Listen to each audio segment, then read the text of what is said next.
Assalamu Alaykum everyone. Welcome to our Quran study. Inshallah, today we're going to start our session from chapter 6, verse 135.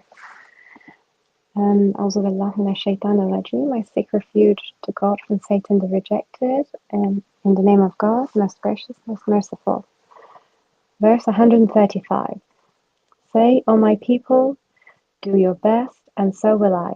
You will surely find out who the ultimate winners are, victors are. Certainly the wicked will never succeed. Obviously, this can be interpreted in different ways, but the fact of the matter is that people that are claimed to be religious, the people that claim to believe in God, but they do not follow God alone, do not believe in God alone, we know that whatever they do is it goes to waste, really. And they trying really hard. If you look at all the traditional Muslims, for example, all the prayers that they do, all these hardship that they go through, the way they dress, the way they eat, the way they sleep, the way they act, all these that they've created for themselves, and they claim that is from God. Whatever that they do, even the salat, the contact prayers that they do, all these additional contact prayers that they do at nights and mornings and midnights and all that, at the end of the day, is of no value, because it's not dedicated to God alone. And we know from the verses of the Quran that if your contact prayers and if your prayers in general and your worship is not dedicated to God alone, is wasted, has no value, has no weight for you on the day of resurrection. So no matter how hard they try, the victory really belongs to the believers. Only so. We can, like I said, we can interpret this verse different ways, but one of the things that came to my mind was that they can do their best, and so will the messenger, and so will the believers, and everyone will surely find out on the day of judgment who the ultimate victors are. Certainly, the wicked will never succeed in anything really compared to the believers. Wicked are always losers, even if they fight them. The victory belongs to the believers as God has promised.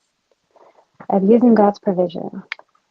They even set aside a share of God's provisions of crops and livestock, saying this share belongs to God, according to their claims, and this share belongs to our idols. However, what was set aside for their idols never reached God, while the share that was set aside for God invariably went to their idols. Miserable indeed is their judgment. Thus were the idol worshippers duped by their idols to the extent of killing their own children. In fact, the idols inflict great pain upon them and confuse their religion for them. Had God willed, they wouldn't have done it. He shall disregard them and their fabrications. I mean, these two verses on their own, they're really deep, and only if the believers that if if people that claim to be believers had actually thought a little bit about these verses, I mean, a lot of catastrophes and a lot of hardship that they're going through would have been removed from them. So, verse 136, what it says is that people use God's provisions, for example, a livestock, a sheep, a cow that God has provided for us to enjoy in different ways that God says you eat from them, you use their skin, their hair, all parts of them to do different things on with it. They use these provisions, and they dedicate part of it, and they say, okay, so this is for God, and now this is for this and that, this saint or that saint, or whatever that they believe in. And then God says here, what was set aside for their idols never reached God, while the share that they set aside for God invariably went to their idols. So this action as a basis is an idolatrous work, because They're not devoted to God alone. They're using God's provision to dedicate part of it to their idols, and then they are prioritizing their idols to God. Why would you give a share of the provision that God has bestowed upon you? Why would you give it to your idols? What are you going to get in return from your idols? Are you expecting them to help you in any way? Are you expecting them to give you good health or good wealth? What is it that they're expecting your idols to give you, right? So, when God says, there's the share that goes to God, goes invariably to their idols, that means like the actions in general, the action is idolatrous action. And the idols here are taking precedent over God. They're prioritizing their idols over God. So it's a lose-lose situation. The provision that God has given them, they're wasting it to their idols, and they're committing idol worship. So these are the losers. And God says, miserable indeed is their judgment. So if they think that their idols can do anything for them, or they can help them, support them in any way, they're wrong. Their judgment is miserable indeed. That's why the idol worshippers duped by their idols, to the extent of killing their own children. In fact, their idols inflict great pain upon them and confuse their religion for them. Had God willed, they wouldn't have done it. So disregard them and their fabrication. I mean, I'm giving a very small example of honor killing. I mean, it's a great tragedy when you think about it. When you look on the internet, I was looking through Wikipedia, and all the basic sources that are online available. And they were saying about 91% of honor killings in the West, and in general, 96% of honor killings in the EU, are perpetrated by people from Muslim backgrounds. So that 96% in the EU, or 91% in America as an EU in West in general, are done by people from Muslim background. But then, thank God, I mean, they've been just, probably in this case. It writes that it has nothing to do with the religious teachings of Islam, but it's very much based on their traditions and based on their cultural attributes that they commit this act of this honor killing. So we had this case in the UK. I was reading about it. There was this girl, the 17-year-old girl, Pakistani girl. Her parents found a suitor for her in Pakistan, and they made her marry him, but she didn't want to marry him. So the parents killed this girl and disposed of her body. And then I don't remember exactly what the case was, but it was like as if the girl was in Pakistan and was lost and stuff like that. Anyways, the police couldn't charge the parents, but the sister of this girl had witnessed all this killing and cutting of the body and all that. And the sister, by God's leave, she came up with this trick that it just created a sin that there would be a robbery in their house. So the police arrested her. And once the police arrested her, he said that she confessed that she's seen her parents doing that. And then that led to the parents being charged. I think it took about a couple of years for the parents to be charged. But then think about it. A 17-year-old girl was killed because she didn't want to marry the person that her parents had forced her to marry. So that's one action against God's commandment. You cannot make your daughters marry someone they don't love. There has to be love and mutual, love between the people that they marry. You can't force people to do things. And then they killed this girl. And that's another sin that they've committed. They've terminated life of a person, an innocent person.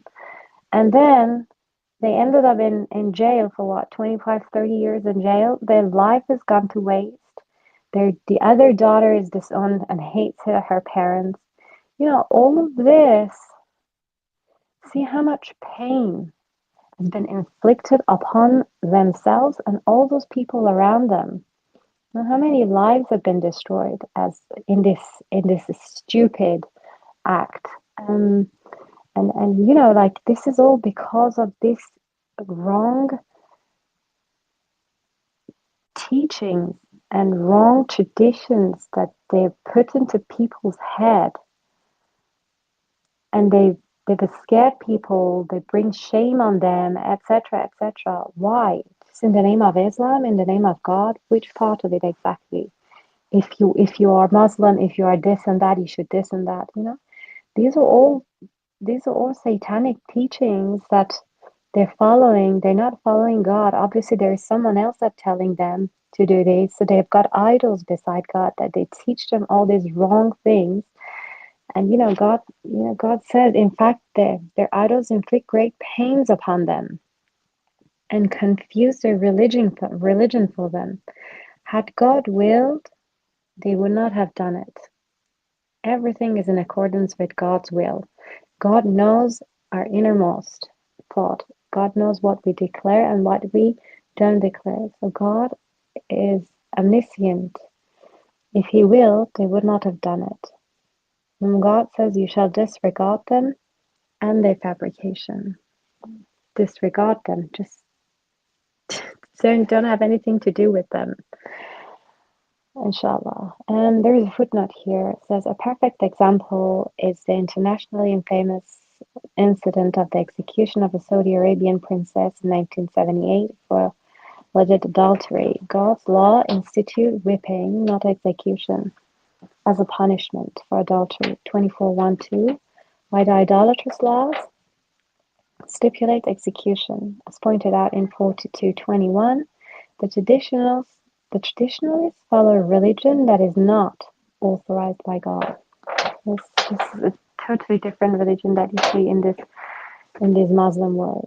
And it's just like such a big number. 96% is of this all this stupid honor killing and killing of their children and their women is amongst the Muslim people with the Muslim background. So it shows the devastating impact of the idolatry on these people. May God help us and protect us, inshallah. Muna, excuse me, have you scrolled on the verse? Because we're still seeing 135, 136. If you could scroll down on Yeah, the I am verse that you're reading. scrolling. Let me Okay. share again. There's something wrong probably with my streaming. Okay. Do you see me scrolling Yes, now up it's and working. down? Yes, mashallah. It's Yes. working now. Okay, inshallah. All right. Um. Right. So this was about the idolatrous first verse 136 was about the idolatrous work of dedicating God's provisions to other than God. And then the second one was to follow the idolatrous orders of other than God, really religion and commandments of other than God. Religious innovations condemned. 138. They said, these are livestock and crops that are prohibited. No one shall eat them except whoever we permit. So they claimed. They also prohibited the riding of certain livestock. Even the livestock they ate, they never pronounced God's name as they sacrificed them. Such are innovations attributed to Him. He will surely quite them for their innovations. They also said, what is in the bellies? So before I move on, these are all religious innovations that God is mentioning in the Quran. These are the innovations that were probably in present at the time that Quran was being revealed. So I'm just going to read through them. They also said, what is in the bellies of these livestock is reserved exclusively for the males amongst us and prohibited for our wives. But if it was a stillbirth, they permitted their wives to share therein. He will certainly requite them for their innovations. He is most wise, omniscient. Losers are those who killed their children foolishly due to their lack of knowledge and prohibited what God has provided for them, and followed innovations attributed to God. They have gone astray. They are not guided. Subhanallah. So God is giving examples of all these that he summarized in verse 140 really. We had initially, like we read, killing of children due to the lack of knowledge, prohibiting what God has provided them, and also following innovations that are attributed to God. These are all abominations. These are all abominations of Satan and of the transgression of human beings. God says these people have gone far astray and they're not guided. I mean, thank God for guiding us, really.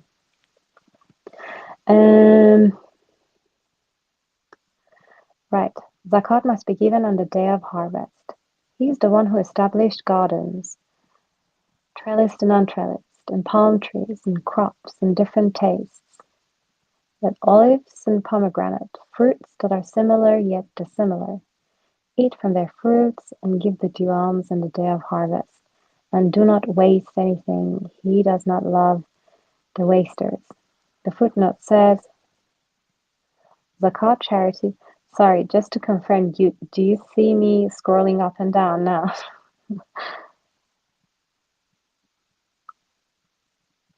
I think so. Can you do it one more time? Yes, I'm that's on the good. footnote. Okay. Yeah. MashaAllah. Okay. The footnote for 141 says, Zakat charity is so important. The most merciful has restricted his mercy to those who give it. Verse 156 of chapter 7. Yet the corrupted Muslims have lost this most important commandment. They give zakat only once a year. We see here that zakat must be given away on the day we receive income. The proportion that came to us through Abraham is 2.5% of our net income. So we all know that zakat is a very important part of our religion, and a lot of places God says those who lead a righteous life do the contact prayer and pray the charity, zakat, obligatory charity. And these are the righteous people. So it is a very important part of our religion. And again, in verse 156, chapter 7, as it's mentioned here, we know that God has restricted his mercy to those who give zakat. So it's a very important commandment. It's a very important action for all of us to make sure we do it. And again, in this verse, God tells us when to give zakat, and He says you give zakat on the day of harvest. The Messenger of the Covenant clearly told us that at this time, when we don't harvest fruits and crops and things like that, we harvest paychecks. So on the day that you receive your paychecks, you need to make sure that you give 2.5% of whatever comes into your pocket as zakat, right? So 2.5% of what comes to your pocket, what comes into your bank account. That is excluding the whatever governance taxes and national insurance and whatever that you call it in different countries are taken out of your salary.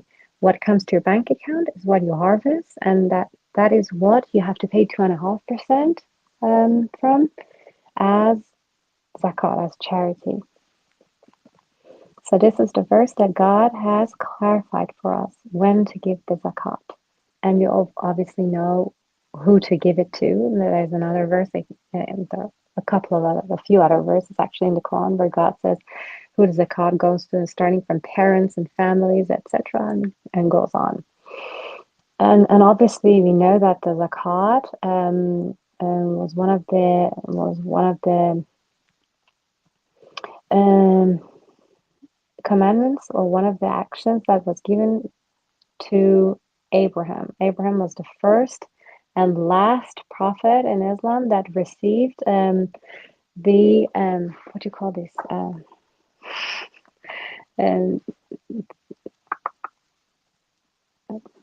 The commandments for what do you call them? Duties. These duties. He was the first and the last, according to the Messenger of the Covenant. He was the first and the last prophet that received the religious duties from God. And we know that it was 2.5% as given to Abraham. There is no argument about this in majority of the Muslim countries, though some of the nominal Muslim countries have got different rules and regulations on different items that's against what God has given us. Right, so moving on. 143. Innovative dietary prohibitions condemned. Right, we're gonna read through this, but it is important to mention that following any dietary law except what God has decreed in the Quran is equal to idol worship according to the Quran. And that's why in many different places of the Quran we see that God condemns following any dietary law except what God has decreed in the Quran. I'm gonna read Appendix 16 in a minute. That hopefully, inshallah, will clarify how important it is not to follow any innovated dietary prohibition. Verse 143. 8 kinds of livestock.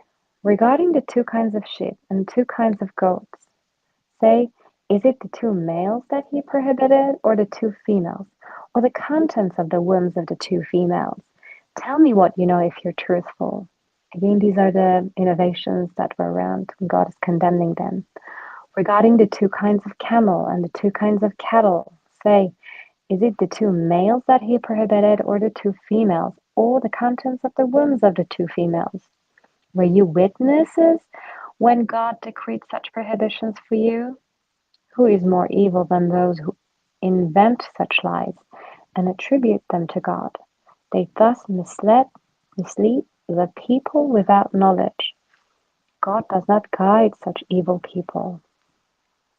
You see, guys, it's really badly condemned. All these prohibitions that people make up, none of them are from God. And God says, were you witnesses when God decreed such prohibitions for you? Obviously not.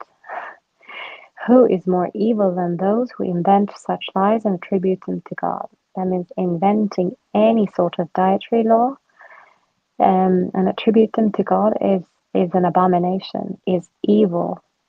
They thus mislead the people without knowledge. I mean, I remember even in the old dark age that I was not familiar with the true translation of the Quran. I mean, I was hearing all these prohibitions: don't eat this, don't eat that, eat this, eat that. This is halal, this is haram.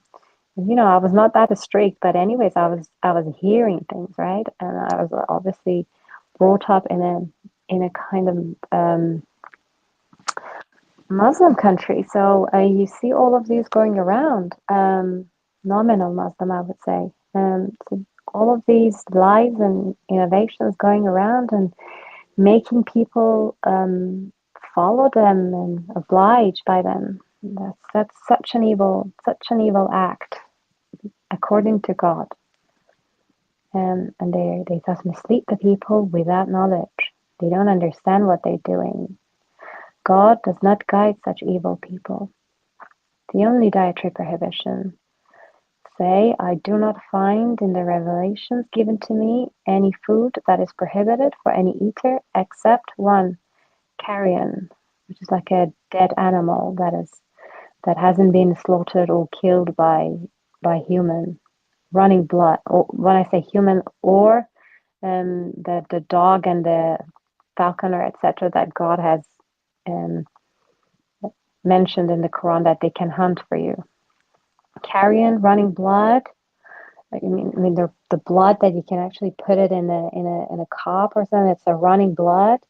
The meat of pigs, for it is contaminated, and for the meat of animals blasphemously dedicated to other than God. If one is forced to eat these without being deliberate or malicious, then your Lord is forgiver most merciful. So the only prohibitions that God has included in the Quran for us are these 4 items: carrion, running blood, meat of pig, and the meat of animals blasphemously dedicated to other than God. The footnote says only 4 kinds of animal products are prohibited: animals that die of themselves, running blood not trapped within the meat of pigs, animals dedicated to other than their creator. Verse 146 informs us that such prohibitions are very specific. God prohibits either the meat or the fat, or both if he so wills. SubhanAllah, I mean, it's really easy, isn't it? Think about it. All of these are for good reason, are to protect our health or to protect our well-being. Obviously, the dead animal, bad for us. Blood, bad for us. Meat of pig, obviously contaminated, bad for us. Animals that are blasphemously dedicated to other than God, that's bad for us. That's bad for our soul as well as for our body. If you are forced to eat these without being deliberate, that means, like, for example, there's a famine, there's nothing to be found, God forbid. So if you are really forced, then without being deliberate or malicious, then Lord is forgiver, most merciful. SubhanAllah. So 146. For those who are Jewish, the prohibited animals with undivided hooves, and of the cattle and sheep, the prohibited the fat, except that what is carried in their viscera, or mixed with bones. I mean, like, the fat except what is in their backs or within their organs, or it's mixed with the bones. So these are all that God has prohibited for them, obviously. And then God says that was a retribution for their transgression. And we are truthful. SubhanAllah, these are really profound. God, I mean, like, God says he prohibits all these things for the Jewish as a punishment for them. So this was a retribution for them. That means dietary prohibition, apart from these that God has included within the Quran, that we know they're actually bad for us. The other dietary prohibition that God actually included for the Jewish were as a punishment for them. Why they were punished? Because we had another verse in the Quran, I don't remember where it is, but there's a verse in the Quran where God says before even the Torah was revealed to them, they're prohibiting things. They were saying this is good and this is bad. So they were making up prohibition before even God actually sends down the Torah and prohibits anything for them. So that God prohibits these for them as a punishment for their transgressions. SubhanAllah. But we know obviously that God removed this prohibition in the Quran. Obviously, we can eat these except for this 4 that clearly God has mentioned in 145. Everything else is fine. And actually, I was reading through the dietary prohibitions for the Jewish, and it's very interesting because when you actually read the Torah, not the Talmud, when you read the Torah, the dietary prohibitions, if I just quickly read it, these are mainly in Leviticus and Deuteronomy. Leviticus 11 and Deuteronomy 14. So they're different categories. I'm just going to read it and see how close they are to what we have in the Quran. Land animals, it says only animals that have a split hooves and chew the cud are considered clean. For example, cattle, sheep, and goats. Animals that do not meet both criteria, such as pigs and camels, are considered unclean. So that's in Leviticus. So it's exactly what God says. That the prohibited for them were the ones with the animals, or animals with undivided hooves, which is like pig and camels, they say. And then sea creatures, this is very much what the Shias were using, is that only sea creatures with fins and scales are permitted. I don't know how true this is, but this is also for the sea creatures. And then for birds, they say like eagles and vultures and owls are not permitted, and some insects. And then blood prohibitions. Again, blood is prohibited for them. Eating blood is strictly prohibited for them. Fat prohibition, then again, it talks about the fat that is prohibited for them, exactly what God has said here.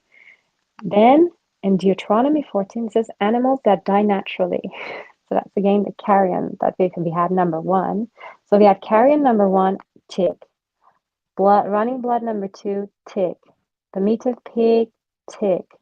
Meat of animals blasphemously dedicated to other than God, I don't see it there. But probably it was there, but they couldn't properly translate it, or they removed it from there because they used to do that quite a lot, probably. I don't know. Maybe they don't. But anyway, I didn't see it there. And then there are some special laws for the Nazarites, and that's in the book of Numbers. And so Nazarites who took a special vow of dedication to God were prohibited from consuming any products made from grape, including wine. So wine was probably also prohibited for them, which we see like in the Numbers, but they only attribute it to certain sects. But then God knows what sort of changes and adjustments they've made in there, because they all drink, I know. So that's 146. I talked a lot about it. Is there any? No. 147 now. If they disbelieve you, then say your Lord possesses infinite mercy, but his retribution is unavoidable for the guilty people. If they disbelieve you, that means if you tell them about the actual prohibitions in the Quran and then they disbelieve you, although God possesses infinite mercy, but his retribution is unavoidable for the guilty people. So once you know about the truth and you decide to reject the truth, that's when you bring retribution upon yourself from God. So you tell people this is the prohibition, they see it, but they don't follow it because they have other idols that say different things. And that's in verse 148. The idol worshippers say, had God willed, we would not practice idolatry, nor would our parents, nor would we prohibit anything. Thus did those before them disbelieve, until they incurred our retribution. Say, do you have any proven knowledge that you can show us? You follow nothing but conjecture. You only guess. This is very true. You go to any nominal Muslim and show them the Quran, tell them these are only prohibitions. So what you say about the halal meat and the haram meat, that you are actually, preventing good, avoiding your children from having good food, or yourself are, forbidding good food for yourself, that's against God's law. They say, well, no, but Prophet, this and that, or the religious scholars, this and that, or there's a hadith, this and that. No, they don't value the word of God. That's what it is. And they have other gods beside God. And that's, according to God, idolatry. That's really big, isn't it? I mean, when you think about it, it doesn't sound, or it doesn't feel anything that big, but when you read the Quran and when you actually think about it, it's quite an evil work, and it's quite a blasphemy. And I'm reading this, and obviously, like, the diets that they say, like, go vegetarian or vegan or whatever, pescatarian and stuff like that. Honestly, if your body, if you can actually eat them, and you prohibit them for yourself and for your children, etc., that's going to cause hardship for you, because you're prohibiting good things from God. You say, like, oh, eat this steak and kebab. They say, ooh, meat. Oh, no, these are, you're killing animals for this and that. I mean, like, you're killing animals. God has provided these animals for us to eat, right? Okay, I understand some people say, like, there are some inhumane way of hurting these animals, or they kill these animals this way and that way, industrialized, all these, like, slaughterhouses and all that. Okay, so there are other options available, right? I mean, I don't know about the East it's at the other countries, but in Western countries, there are all sorts of meats. They're like organic meat. They're like farm, what is it? Farm bred meat, or like I don't know, like free range, what they call it. I don't know what they call it in other countries. And they call it here, we call them organic and free range and all that. I mean, there are lots of options available. If that is what preventing you to eat, I mean, there are other options, and inshallah, God will make it easy for you. But if you are prohibiting the good meat that God has provided just because you're like, ugh, and you're killing animals to eat that, and this is this and this is that, that's bad. That's not right.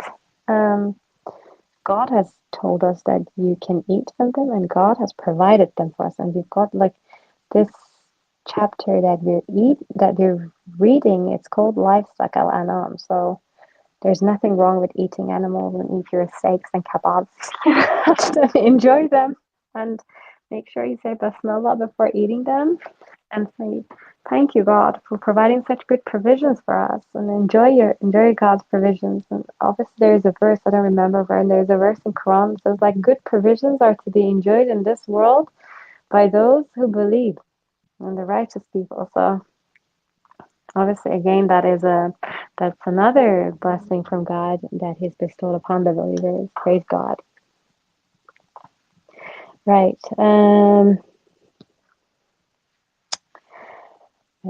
Okay, so 148, it talks about the fact that anything else beside what God has prohibited is only conjecture and guesswork.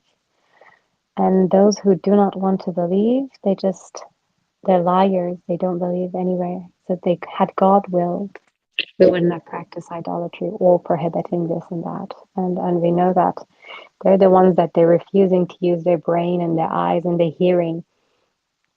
And they're the ones that are objecting to God's word. The most powerful argument.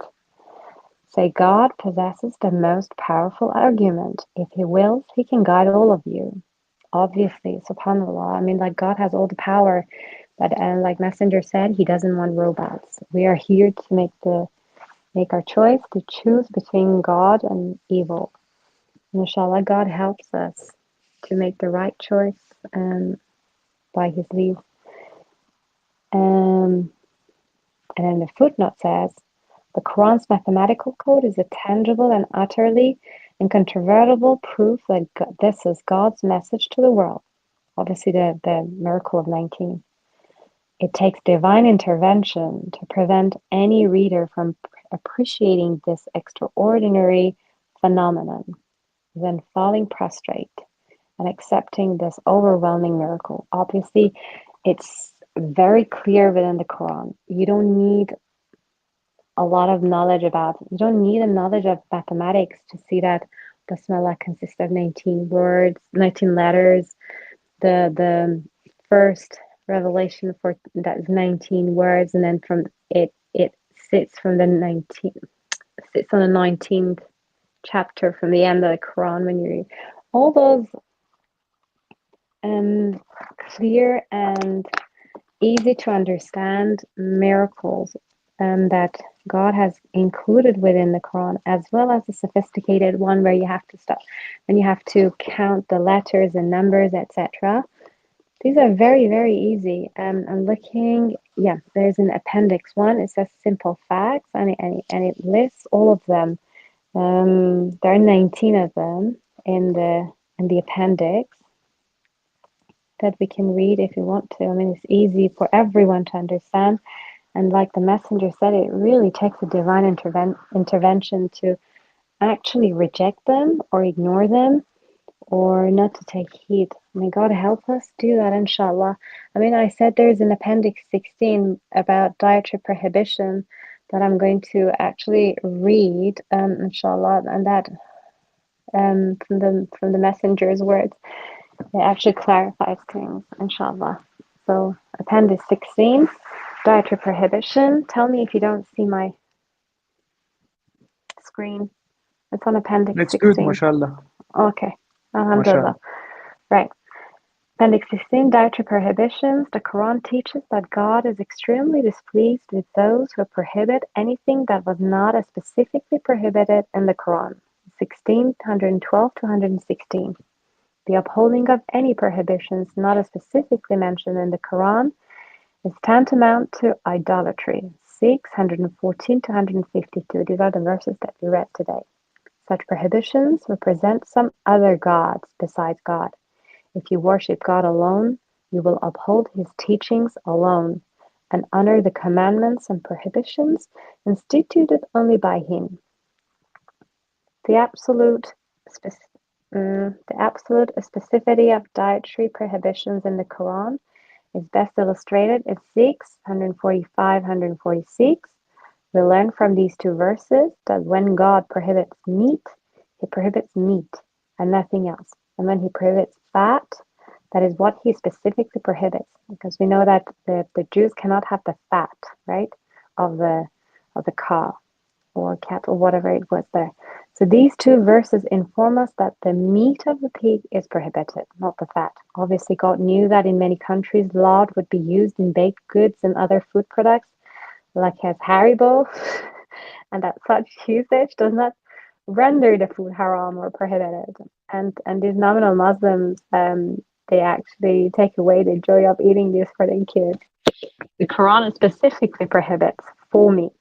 273, 53, 640, 245, and 1612.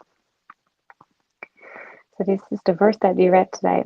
Say, I do not find in what was revealed to me anything prohibited for any eater unless it is 1 carrion, 2 running blood, 3 meat of pigs, for it is unclean, and 4 meat blasphemously dedicated to other than God.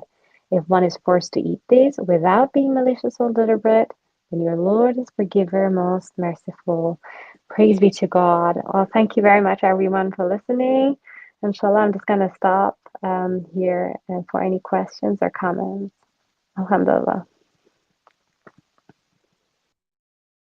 MashaAllah, sister. MashaAllah. MashaAllah, sister. God bless you. Thank you, Sister Mona. MashaAllah, sister. God bless you. MashaAllah, So alhamdulillah. MashaAllah, if I understood correctly, so for the Jews, a submitting Jew who believes in the final testament, actually there's no such prohibition as, as the previous ones that, were mentioned in the Old Testament. So right now, if there is someone who submits to God and like a submitting Jew and knows about the final testament, they no longer need to follow the previous prohibitions. They follow the prohibitions in the Quran, just the 4 types that is mentioned in the Quran, right? So Well, they you no have. longer. Well, yes. Well, if they read the Quran and they believe in the Quran, they should start following the Quran, right? So Yes. you can't be like a Frankenstein and you be like half of it as Jewish law and half of it as exactly. like Islam, and say, okay, there is no Sabbath, but then I'll do this and that, or like I will eat this, but I don't. So I think so. That's my understanding, because, like, for example, Messenger said if the real submitting Jew is the Jew that follows the rules of Torah, or like a real Christian is the one, or a submitting Christian is what that follows the gospel, or the real Muslim is the one who submits to Quran or follows the Quran. So if somebody actually believes in the Quran and accepts the Quran, so that the submitter person will start following the Quran. So you have to do the contact prayer as well. You can't just like no, I'm just going to do Jewish law, but then contact prayer is difficult 5 times a day, but then I'll start eating whatever I want to eat. I think that's the case. So you have to fully submit. Yeah. Yes. And a submitting Jew, the one who actually believes in God will find no objection in this book, and will actually reform their ways that could be part from Torah, part from Talmud and the other books of Hadith. They have the sayings and stuff, and fully submit to God and enjoy their life. You know, there are only 4 prohibitions, no more than that, mashallah.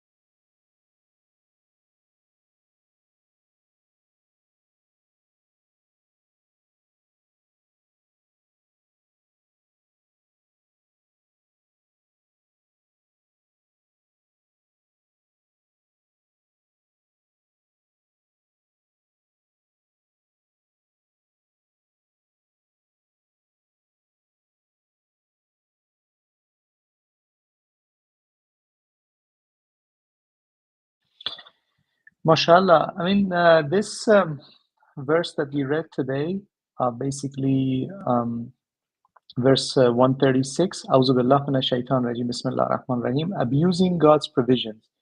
They even set aside a share of God's provisions of crops and livestock, saying this share belongs to God according to their claims, and this share belongs to our idols.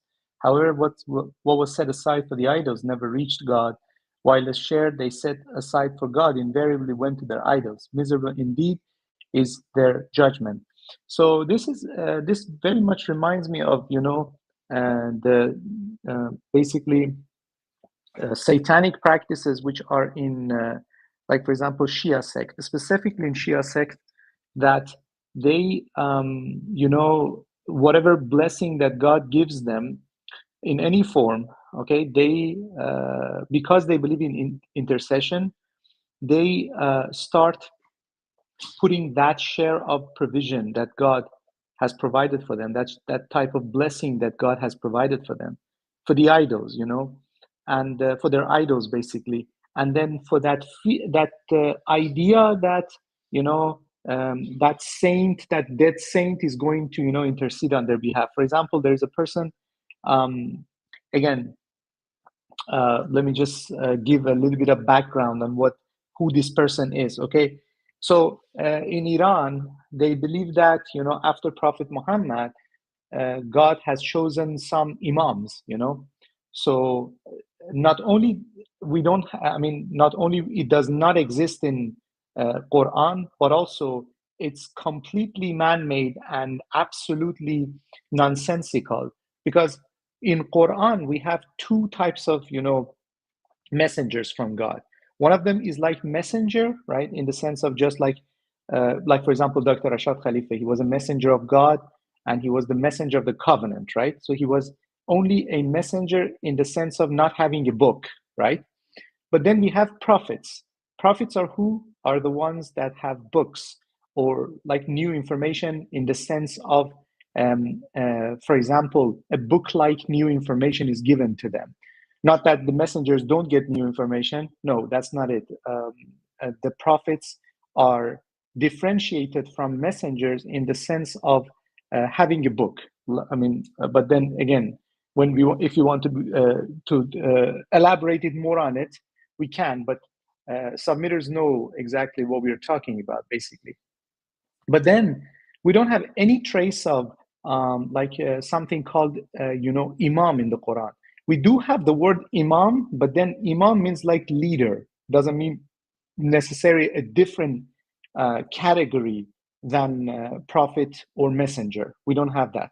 So now Shia sect has come along, and they have created something called imam, and they have like 12 imams.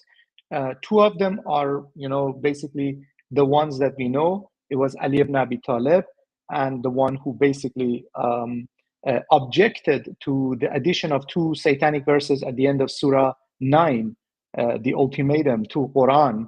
He was the person who started that objection to when they were actually putting the Quran in the order that was ordained by God to Prophet Muhammad, and after his death that happened, and we know about that. And then Hussein, his son, Hussein ibn Ali, his son, who was like martyred in the battle of Karbala, again for the same cause. Now, after them, some other people came along and said that, oh, okay, there was Hassan, another son of Ali ibn Abi Talib, and then there was like a fourth person who was the son of Hussein, and then so on and so forth, and it just continued up to number Imam number 4, 5, 6, 7, 8, and then one of the shrines, which is like one of the biggest shrines in the Shia sect in Iran. It is in the city of Mashhad, and then that's for a person so-called Reza. Now, it's really interesting that even educated people, the ones who supposedly get a PhD, they spend so much money, for example, that they have something called in their ideology called Nazr, that they say that, oh, Reza, please intercede on my behalf with God, and I'm going to do this for your, for example, shrine. And then they start, for example, the person God has given him money through obviously the blessing that God has given to humans, but then they do what? They start, for example, buying carpets for the shrine of Reza and just like creating carpets, or I don't know, doing like some new architecture on the shrine of Reza, So from the Quran, these people are breaking so many commandments, right? One of the commandments is that, they are they're fabricating a lie, they are attributing it to God, okay? Because we don't have a person called Imam in the Quran. We don't have any trace of that. We have only prophets and we have messengers. And the second thing is that they are setting up idols beside God. So they are actually, they want basically an entity, a human entity, be a saint or not, doesn't matter, to intercede on their behalf with God. So this is another, thing that they are breaking, and they're just like setting up an idol beside God. And the third is basically this one, abusing God's provision in this verse that we have, they are like putting a share that, that God, from the blessings that God has given them, they put a share and they put it for their idols, And this is another thing that they are breaking. They are abusing God's power, God's provisions, So this is basically very, very dire situation for the people who say that they are, Muslims. And obviously, as Sister Mona mentioned, they do a lot of things. They actually try to be good, They are doing a lot of things. They're actually making the effort, but their effort is in the negative. They're doing it in the wrong way. They're doing it in the wrong direction. It's like a person trying to drive on the opposite side of the street while the traffic is just coming from the front of them. They think that they're doing so many things which are really good, but actually they're breaking lots of laws. They're driving backward, basically. They're driving on the opposite direction, and they're putting their life at danger and other people's life in danger, So that basically a lot of commandments are being broken. And this is something that I have observed in coming from a Shia background. I have observed this a lot, and this is very, very dangerous. And people, those who are listening to us, if they're coming from Shia background or from Sunni background, they need to listen to this and actually know that if they are doing that, or if some of their relatives are doing that, they need to stop it. They need to tell them. If they do or if they don't, that's a different story. But then we need to, provide people with information that this is wrong. We shouldn't do that. And it has many shapes and forms, and it's very dangerous. May God guide us and help us on this path, inshallah.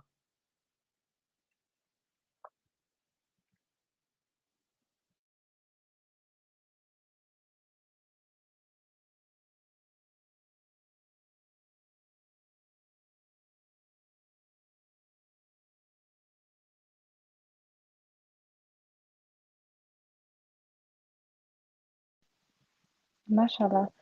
Or even when people go to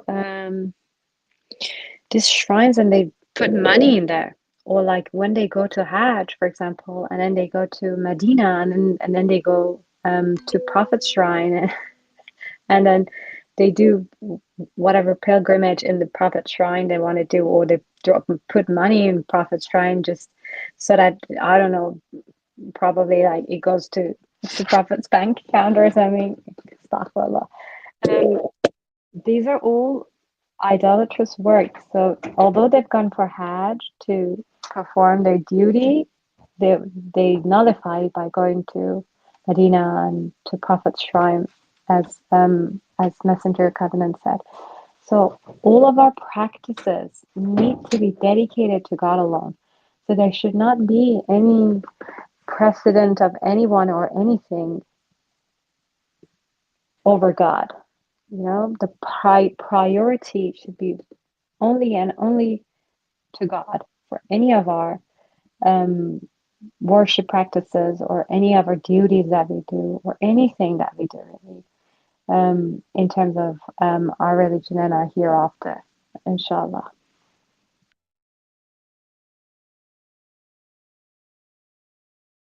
Absolutely, mashallah.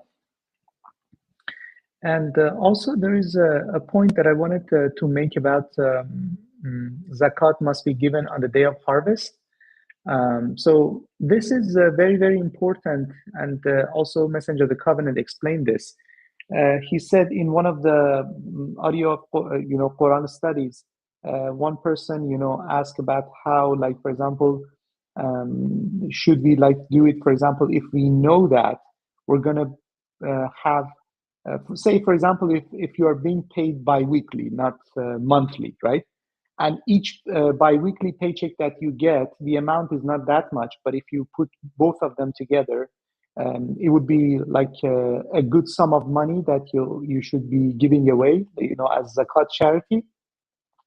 Then the Messenger of the Covenant said that we should just calculate what is coming ahead of us. For example, say you're being paid $1,000. It's going to be so we know that it's going to be $25, right? The zakat is going to be $25. So if the next paycheck is also $1,000, together it's going to be $50, right? Then if, for example, if it is like paying it each bi-weekly, on every bi-weekly paycheck or payment is not possible for you, and you want to do it like, for example, both of them together, you can pay ahead of time. So basically, that the next paycheck is going to be, God willing, $1,000. So basically, you're going to have to pay $25 out of that paycheck. So when this paycheck, the first paycheck, comes up, you should go ahead and do the $50 if it makes it easier for yourself. So you can pay ahead of time, and you need to keep track of the money that comes into your life in any form. For example, let me just give you an example. There are some situations in United States that there are some sort of incentives given on certain stuff. So like government pays you in the form of money, some incentive for doing certain stuff. For example, say buying an electric vehicle, okay? So that incentive, when it comes to you, that is the money that was given to you technically, right? Then it is something that you have to calculate the 2.5% out of that money, and then pay it according to the order that is mentioned in the verse 215 of Surah Baqarah, Surah 2, to the people actually which are in that order, parents, relatives, orphans, traveling alien, and poor people. Yeah, I mean, this is what needs to be done. By the way, the point is that paying it ahead of time is what would make it easier for you. And I'm sure that nobody is going to go bankrupt by paying $25 ahead of time, when they haven't even received the second paycheck yet. And this would suffice, and this would satisfy the need for this verse that says zakat must be given on the day of harvest. MashaAllah. So, that audio, if I remember it, they were talking about very small amounts. So, like $10, $25 check coming in now and then. And then Messenger said if you can't do it like $1 or 50 pence or 50 cents for you, etc., you can do it ahead. But generally, it should be done on the day of harvest. So that's what the commandment is. I don't know if you want to listen to that audio again, but it's if I remember correctly, it was about a very small amount that you may not be able to actually do anything with that money. You can pay it in advance for the ones that I was can one remember. audio. Yeah, mashallah, that was one audio. I'm talking about a different audio where there was a discussion on this, and then a lady starts asking Dr. Khalif about this, and then he explains that you know, you can pay it ahead of time because it needs to be paid on the day of harvest. So it doesn't necessarily need to be on the day of harvest for the paycheck. You know what I'm saying? For example, if the paycheck is 2 weeks from now, you can pay it right now. You can pay the zakat for it right now if it is possible for you to be paid. Let me just find the audio. We can listen to it, inshallah. Inshallah.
The one that I'm talking about is at 38 minutes 15:50. Well, let me just. Audio or video? Audio 38. I'll post it in the WhatsApp group, inshallah.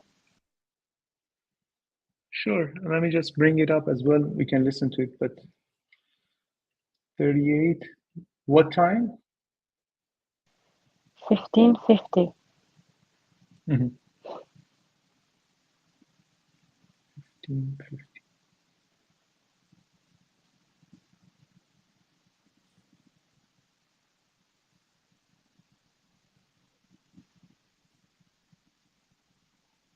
Okay, I think that's the audio that also I'm talking about, mashallah. Let's see whether it's the same thing. Let's watch it. You have the picture, right? Let's. Do you have the audio? Yeah. Yeah. You do the same Perfect. thing with the zakat. You must give the zakat on the day of harvest. The day you receive your money, you take out 2.5%, no matter how small, and give it to the person that's designated for it. So the Quran says, Surah 6, verse 6. See, that's exactly what Dr. Khalifa says. The day you receive your money, you take out 2.5%, no matter how small, and give it to the person that's designated for it. That's designated for it. So the Quran says, Surah 6, verse 141 says, give the zakat on the day of harvest. So if you want to do something else, I don't be blamed for it. I'm going to tell you only what the Quran is saying. Baba. Okay, so did you see, sister? That's exactly what I meant. You know, then it's basically 2.5%, no matter how small, and give it to the person that's designated for Yes, it. Let's on go the day back of a little bit. harvest. Correct. Yeah, but Yes. then let's see. I think it was the same audio. I think it's after that I think they talk about what if it's. Hold on.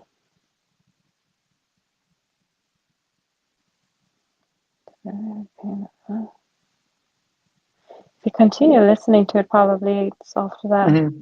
Yeah, let's listen to it. Yeah. So you remove the IRS's.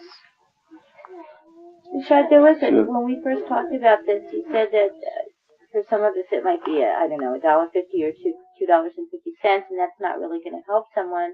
So we could wait for 2 weeks or 3 weeks and make it be $10, which would be more helpful. Well, if you want to comply with the Quran perfectly, which is I know you want to do, I would do it in advance then. See, that's what I meant, sister. Yeah, Which I that's know when you it want to is. do. I think that's when it is very small. So like you said, Not like $1, necessarily. $2.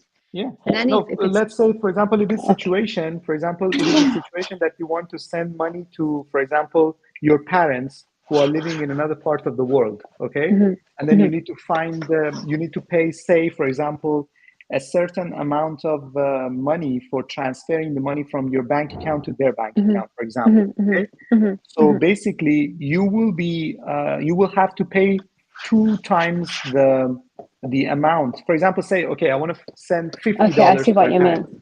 I see what you Yeah. mean. But Okay. So for example, what say, mhm.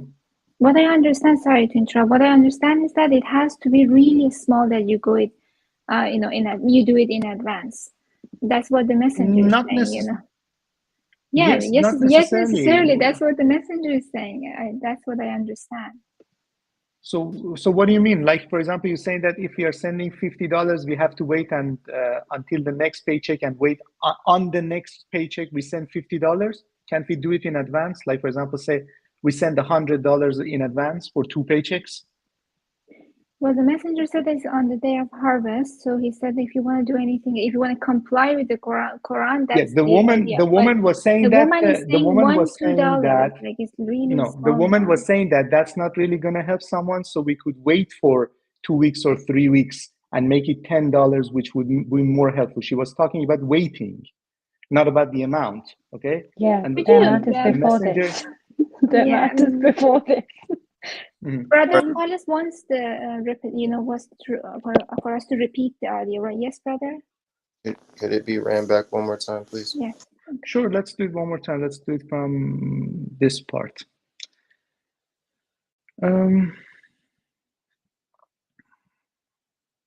But I know what you mean. Because of the money transfer to Iran, it's very difficult. Exactly. Yes, I know what Exactly. you mean. And it's I between don't you think and God. we're, I'm not going to give you any advice on that. Yes, yeah. Alhamdulillah for doing that for 3 years. I don't think we are pinched for it. So there's nothing wrong with that. I don't think that's what it is, But we are not promoting the idea here, do it on the day of harvest. That was the Absolutely, messenger we're not said. And promoting. we It's should something between you and God. definitely, Exactly. we might also need to reconsider because God provides for us. And it's not $50, it's more than that, Masood. But, mashallah, God Sure, but every then time has finding a found person, someone. Yeah. But we correct. But then haven't tried that possibility of doing it exactly bi-weekly. We have never tried that. Maybe. Shima, we can't hear you. Shima, we can't hear you. Sorry, my headset is off. So Yeah, I'm okay. So saying say that one more maybe time.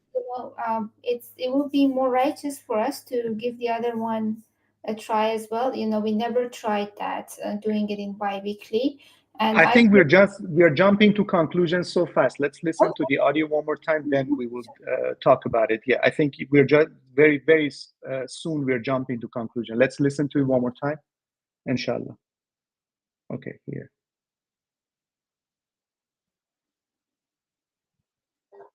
Maybe I am. I don't know about you. But there's a verse in the Quran that says, my mercy encompasses all things.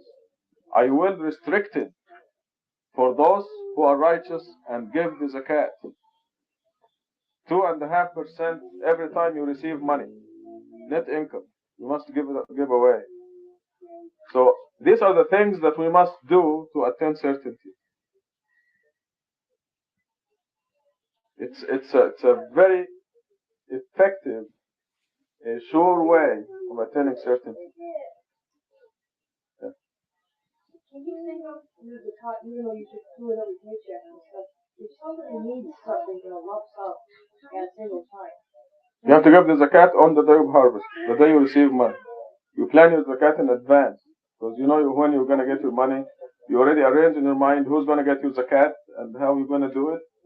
Well, I This is just like in the 5 prayers, you say, I'm going to pray the afternoon at 3 o'clock. You do the same thing with the zakat. So see, the messenger is talking about the doing it in advance, in the sense of that, like, for example, you're preparing for your contact prayers, as he mentioned, you know that you're going to do the noon contact prayer or any other type of contact prayer. You prepare for it, okay? So then the thing is that it is the case with the zakat as well. When you know that, for example, finding somebody to transfer the money to Iran is difficult, for example, okay? Then you have to prepare to do it in advance, right? And I don't think there is any problem with just giving the amount of money in advance, for example, for 1 month. No. We know that, for example... No, Masood, yeah. that's exactly the question that woman said. He's saying that you know you are in advance, you know who you're going to give it to, but then you give it on the day of harvest. Yeah. That's exactly what she's asking, and that's exactly what the messenger. So don't stop it. Listen to that woman asking the question, and then continue listening to messenger answering the question. Don't stop it in between. And Sure, then you sure. will see the flow, yeah. inshallah. Okay, inshallah. Let's do it one more time, yeah. Can you think of the zakat, even though you should do it every paycheck and stuff, if somebody needs something in a lump sum at a single time? You have to give the zakat on the day of harvest, the day you receive money. You plan your zakat in advance, because you know when you're going to get your money. You already arrange in your mind who's going to get your zakat and how you're going to do it. This is just like in the 5 prayers, you say, I'm going to pray the afternoon at 3 o'clock. You do the same thing with the zakat. You must give the zakat on the day of harvest. The day you receive your money, you take out 2.5%, no matter how small, and give it to the person that's designated for it. This is the Quran says, Surah 6, verse 141 says, give the zakat on the day of harvest. So, if you want to do something else, I don't want to be blamed for it. I'm going to tell you only what the Quran is saying. That's it. MashaAllah. Yeah, but then something else also continues after that. Let's That's why I said the net income, Baba. Your net income.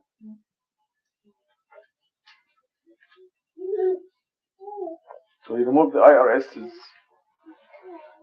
Shad, there was when we first talked about this, you said that for some of us it might be $1.50 or $2.50, and that's not really going to help someone. So we could wait for 2 weeks or 3 weeks and make it be $10, which would be more helpful. Well, if you want to comply with the Quran perfectly, which is I know you want to do, I would do it in advance then. So I would not be lax. In other words, if you take income and put it in your pocket and you don't have the zakat out, apparently it's a gross crime. So I would say if you want to save up 4 times, for example, right. 2.5 would be $10, and I would give away $10. It's so small, right. We shouldn't bicker over it. In other words, can I speak? Yes, go ahead. Yeah, brother. So what I heard is you don't give that 150, and that advance is when he said 4 times, it's like save it up so it equals a substantial amount that you give to someone other than, so if it's week 1, say it's week 1, you just got paid on week 1, and it's $25, but I'm trying to explain this. It's actually quite simple. I don't give 150 because it's not like you can't really do too much with $1.50. So in advance is not giving the $1.50 in advance to someone. It's withholding the 150 and adding it, compiling it with more money before, I think, like a different paycheck, if anyone's understanding what I'm saying. But it's always give on the You day mean paying it up front? That's what he said. Yes. You know, the lady said also pay it up front, and they said, in other words, if you take the income and put it in your pocket, then and you don't have the zakat out, apparently it's a gross crime. And before that, he said that, well, if you want to comply with the Quran perfectly, which I know you want to do, I would do it in advance then, you know. Yeah, so you know, It's yeah, doing it 150, brother. Mm-hmm. You don't keep it to become, $20 and then pay 2.5% of it. You Correct. pay for the $20 now, and as they come, that's the money that the zakat has been given on. So like $1.50, Exactly. $2.50, $10. Exactly. So it's being done. It's been done in advance, technically. Exactly. Okay. Yes. Even he said 4 times, right? For example, say you have $2.50, and 4 of that is going to be $10. So you can pay $10 in advance for those 4 paychecks which are going to come later, right? That's what I understood. So that's exactly what I meant. I meant that you can pay it in advance. It's not that you cannot pay it in advance, because you know that, for example. The messenger is saying, don't wait and don't keep that, $2.5. No, I'm not talking about waiting. I'm talking about exactly not waiting and paying it in advance, right? For example, you get a paycheck right now, okay? So for example, the zakat is $25, okay? Then another paycheck you're going to get in 2 weeks is going to be $25 again. But then you can go ahead and pay $50 right now. It's not going to make you bankrupt. And you can pay $50 right now and relax, because the next paycheck's zakat is already paid. That's what I meant. I think my question was, see, since it was like such a low amount, like is $25 actually okay to, on week 2's paycheck, God willing you receive it, to actually give the 20? Like if you're already going to give 25 once, then you can give 25 again, substantial.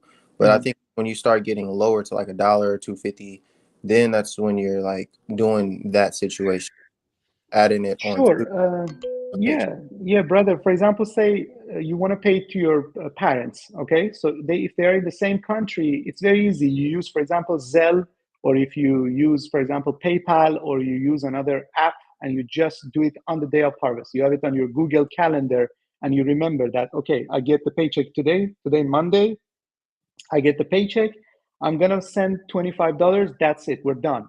Absolutely. I agree with that. If you can do that, that's perfect.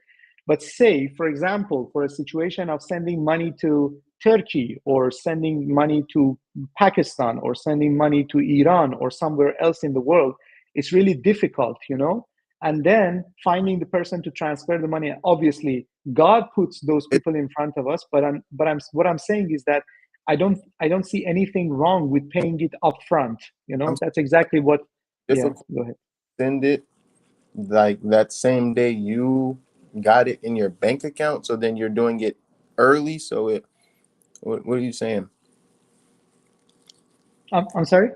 What are you saying? Are you saying it's difficult to send it like the No, I mean, can I say, because I'm having the same experience here. So the thing is that so we are paid bi-weekly, and so the first of the month, for the first 2 weeks when we are paid, we calculate how much we are also going to be paid on the other 2 weeks, inshallah, right? And then we combine them and send them on the first day of harvest, on the first bi-weekly, not on the. We don't wait for the second. Exactly. We don't wait for the second one to come. We wait. 1 month, if I'm understanding this right, in 1 month you send one full payment of zakat. Right. Okay, on day of harvest. Upfront. On the day of harvest. Exactly. On the day of harvest. On the first day of harvest. Exactly. Okay, so on the second paycheck, it's not sent on that day of actual harvest, but you took the money from that first paycheck. Yeah, from the first, and you combine the first and the second, but the first one, I think I'm understanding what you're saying. You're sending one payment in 1 month, but just on the second paycheck you don't send on that day. Right. Exactly. We're paying it in advance. We're not like, for example, obviously it would be better to wait, for example, for the second paycheck to come and do it on that day. But because of like all the banking systems and everything, it's really difficult to do that. Then we do it in advance. We do it instead of waiting for the second paycheck to come. We do that amount. We calculate the 2.5% of the second paycheck that is going to come, and we pay it combined with the first paycheck on the day that the first paycheck is paid. Oh, okay, I see that. That's interesting. Yeah, that's interesting. That's interesting. Yeah. That's exactly what we're doing. That's exactly what Dr. Khalifa said. Well, if you want to comply with the Quran perfectly, which I know you want to do, I would do it in advance then. So you would do it in advance. There's nothing wrong with that. That's what I meant exactly. You see, but the point she was from was of a low amount. The amount I'm thinking correct. I understand. Yeah. Sending is like of a substantial amount where and then you're saying like the banking system, which I don't know if it's banking fees, but that's like, because when you just listen to like the day of harvest, if you pay on the first week and then you pay on it's bi-weekly, you're going to be paying 2 times. Like I do, I get paid bi-weekly. I pay 2 times. I don't have banking, Iran or anything like that. But it's like it's day of harvest, and I think when you're correct up this situation with sister, my understanding is she wouldn't be paying on the day of harvest. It would be a special type of situation because it's such a low amount that you have to get custom with your zakat charity. I think y'all situation, you guys actually, I don't know how much you're sending, but it does sound like if you guys have really good jobs, then you're sending you're sending 2 times actually in 1 month because both amounts are substantial. I don't know what's the issues with the banking system. What's that? Well, to start with, there is a tyrannical regime there which has cut ties with the whole world, you know, so you cannot do it directly with any banking system, and you have to go through loops. You have to jump through loops to be able to get the money to Iran. That's what it is. Basically, we have to find someone. So there's a group of students on WhatsApp or Telegram that we send them a message and say like we want to transfer money to Iran. And there is someone in the US who says, okay, I'm going to give this amount of Iran currency to your parents in Iran, and then here you give me $1. So we send the $1 to that person in the US, and instead of sending it to Iran, they give. But then finding that person, it's not like, for example, it's not like you can do it any time of the day. It needs preparation, and it needs agreement, and you need to find a trustworthy person. You know, there are a lot of things involved in it. Right, because you still have to uphold sending money to your parents. Right. Exactly. Well, mashallah, this is the decision for us. Obviously, the messenger is talking about a small amount here, and we are not justifying what we do, and we are not telling anyone to follow what we do because it's our situation. We are, the only thing we are saying is that based on circumstances, we are doing this, and may God accept it from us. If there was any other situation, we need to reconsider and see how things go, because the idea is a small amount, and we don't have the messenger now to ask him. So was it like a small amount, just a small amount, or a tyrannical government not letting us a direct transfer? So we can't, make ideas out of what the messenger said. And we definitely have our own circumstances, and God is the one who will judge us. But the thing is that maybe we should also think about that the verse saying on the day of harvest, that is like we have 2 days of harvest, and that's our situation. And we should reconsider and see. I mean, this is a decision between Masood and I, and we are not prescribing it to anyone. Just so if you can follow on the day of harvest, do that definitely. And if that's absolutely, by all means. If you can do it, like, again, I mentioned, for example, brother Khalis wants to give it to his parents or relatives in the United States. That's very easy. You just pick up your cell phone, and with an app, you just send the money. That's it. I mean, end of discussion. You don't need anybody's permission. You don't need to trust anybody. You don't need to wait for anything. Any time of day or night, you can do it.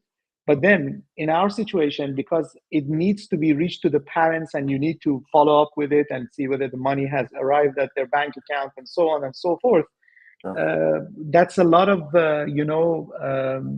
things which is different for us. And again, if it was possible, we would have done it, And if you remember, Shima, there was one time that we wanted to do it on the day of harvest, but we couldn't find anybody. And it was like we waited for 1 week, and we asked God to help us to find somebody, and then somebody came along, and we did that. Yeah, God is doing. No, absolutely. God is doing everything with no doubt, absolutely. And Alhamdulillah, by the will of God, by now we have never been late on it, in this sense of sending the money, and because it's absolutely important to be done. So what I have in mind is that, if we do it In our situation, I'm not talking about anybody else's situation. Right, yeah. In our situation, if we do it, like for example, for 2 paychecks, say one of them is on the 1st of the month, one of them is on the 15th of the month. For our situation, we combine the amount of the 2 for the zakat and we pay it on the 1st of the month instead of waiting for the 1st or the 15th. You know, we do it on the 1st of the month and we get it done, inshallah. Brother Salami, I think you wanted to say something. Oh, me? Yes. No. Did I say did I see it wrong? Okay. Yeah, I think you saw. Okay, I thought that you unmuted. Yeah, mashallah. Okay. All right, Sister Mona, do you want to add something to it? Anything that we have discussed? No, I don't want to add anything. No, like I said, it's your circumstance. It's between you and God. Exactly. Generally, what God says, Exactly. but not generally, but what God says is On the you day have of to pay zakat harvest. on the day of harvest. Yeah, so we're I not agree. saying anything different to that. I agree. It's your situation. You can Yes. sort it Yes. however you want to do it. Yes. But like Yes. Messenger said, we don't say anything I don't else want to be blamed. until Correct. we be reprimanded for that. Yeah, no, I agree. I agree. Absolutely. The Quran says on the day of harvest. So anytime that you get like a paycheck or any type of money that enters your bank account, you have to do it. You have to give the zakat out of it. And this is a good point. We can discuss, like, for example, also the types of the money. For example, in the United States, we have, refund from taxes. For example, you pay taxes, and then if there is a refund from taxes and the IRS pays you back something that you have added extra, that money that also is being paid to you directly by the IRS, that one is also subject to zakat. You have to take 2.5% out of it and pay it to the receivers. That's also important. They have to pay attention to that one as well. Any sort of money that enters your bank account, be it bonus, be it incentive, or any sort of like cash money that comes into your account. Yes. Yeah, with zakat charity, my opinion, and also I think Rashad's and one of the yadios is to be just on the safer side. Send more, and you'll get more blessings in return. Here was another thing I think I heard Rashad Khalifa say. Maybe we could find it. It's you don't. He says don't let it go past a month. I believe he said. Does anyone remember him saying don't let it go past a month? If you don't have a substantial amount to send, don't. You make sure you're gonna hold it. Make sure. I remember that too. Maybe if we can find it, I think it's in the same. If they're talking about it might be in the same. It might be.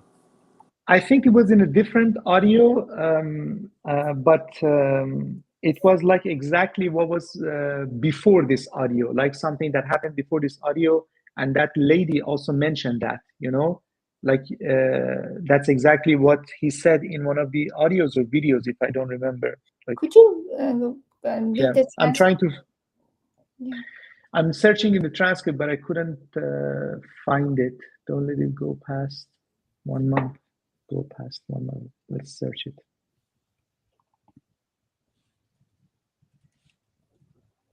MashaAllah, there is a lot of information that.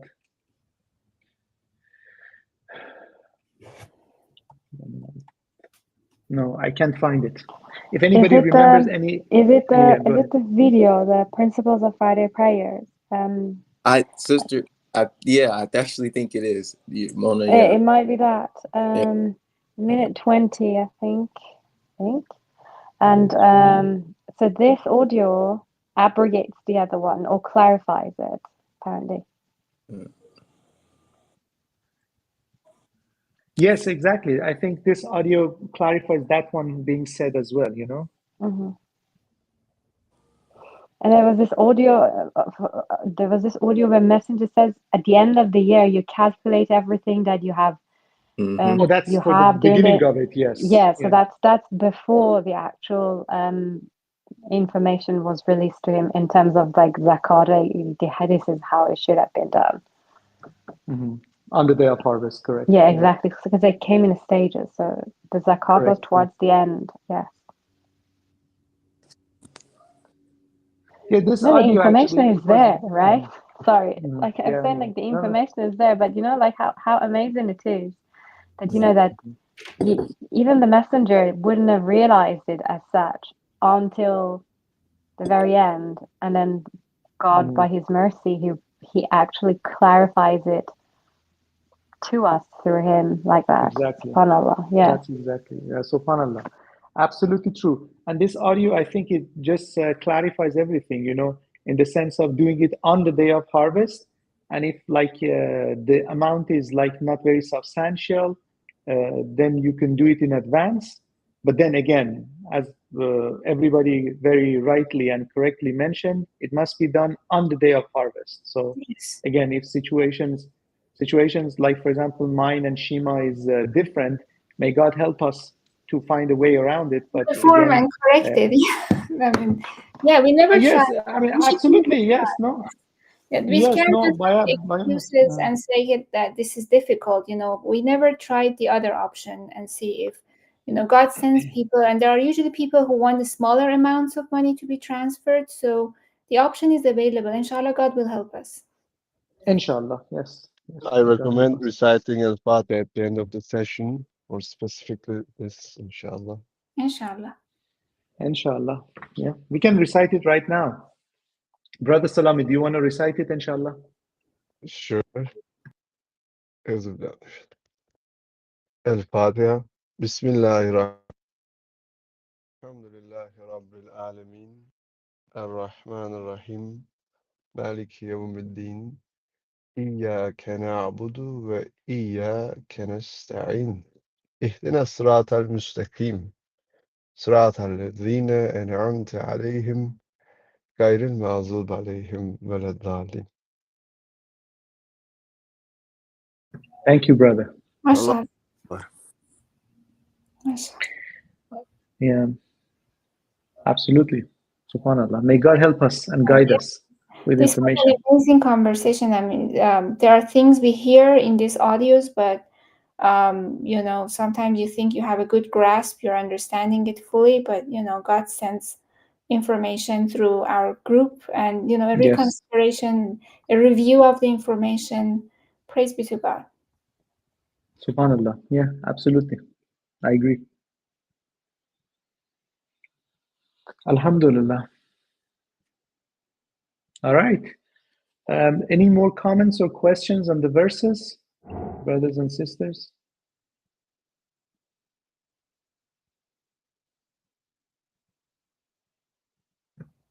Mashallah. Sister Mona, go ahead, Shim. Sorry, I just want to say that Sister Mona didn't leave us any point to mention. Mashallah, it was Yeah, it was very. thorough, and I don't have any problems, mashallah. Inshallah. Mashallah. Sister Mona, you finished at 150, correct? So I started from 135, and let me tell you where I finished.